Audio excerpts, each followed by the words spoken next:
The Queen furiously responded to Prince Charles' plea to reduce her hostility towards Camilla, and said she wanted nothing to do with her in the late 90s.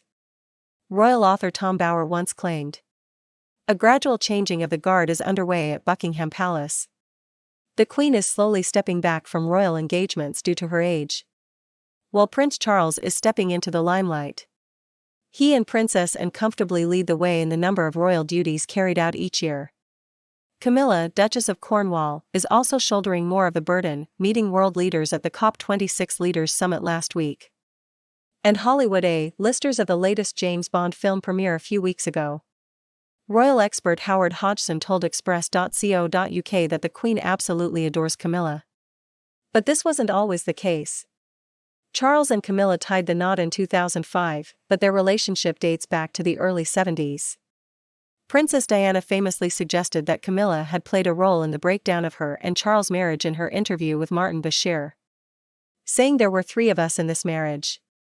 Investigative author and journalist Tom Bower claimed in the Daily Mail in 2018 that the Queen had initially refused to have any interaction with Camilla at all. He wrote, "For years, both the Queen and her mother had refused to have anything to do with Charles' mistress. Not only did they not want her present at any royal function, either formal or informal, they actively disapproved of her and of Charles' relationship with her." Charles told Jonathan Dimbleby in an interview broadcast in 1994 that he had rekindled his relationship with Camilla after his marriage to Diana had irretrievably broken down. He and Diana separated in 1992 and officially divorced in 1996. But the firm still disapproved of his relationship with Camilla even after he was divorced. After Diana tragically died in a car crash in Paris in 1997, Charles and Camilla worked hard to rehabilitate their image in the hope that one day they would be accepted as a legitimate couple, but were met with fierce resistance.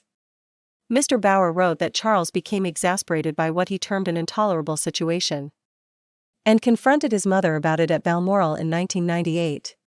He said he asked that she soften her antagonism so he could live openly with Camilla. His hope was that the Queen, who rarely interfered, would at least not directly forbid it. But on that evening she'd had several martinis. And to Charles' surprise she replied forcefully she would not condone his adultery, nor forgive Camilla for not leaving Charles alone to allow his marriage to recover. She vented her anger that he had lied about his relationship with what she called that wicked woman and added, "I want nothing to do with her." Charles was reportedly left distraught by his mother's comments and stormed out, before tearfully phoning Camilla. Her Majesty's disapproval of Camilla, according to Mr. Bower, wasn't limited simply to moral grounds. He wrote, she was also nervous that her character, exposed in the infamous Camilla Gate tapes 6 years earlier, was that of a shrewd mistress.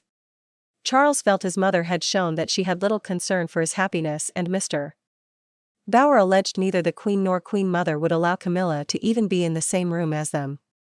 Charles is reported to have changed his tactics following the Balmoral showdown. He invited her to the 60th birthday party for King Constantine of Greece in 2000, knowing that the Queen would not want to miss it. Mr. Bower wrote that the Queen made it clear that she did not want to be introduced to Camilla at the party. The turning point, Mr. Bower claimed, was the Queen Mother's death. Camilla was allowed to attend the funeral, albeit not as Charles' partner, but as a friend of the Queen Mother. Several years later, their engagement was greeted with a statement saying the Queen and Prince Philip were very happy that they could finally marry. The Queen did not attend Charles and Camilla's 2005 wedding because, according to the Telegraph, it would have gone against the moral compass of her position as head of the Church of England. She did, however, welcome Camilla to the winner's enclosure in a speech at the wedding celebration, as she referenced the Grand National which fell on the same day. Fortunately, the turning point saw things change for the better. Mr. Hodgson told Express.co.uk, those 2 ladies, Camilla and Sophie, Countess of Wessex, the Queen absolutely adores them. The Queen gets on very well with Camilla. She didn't really understand, and was probably guilty of believing what she might not have read, but had been told.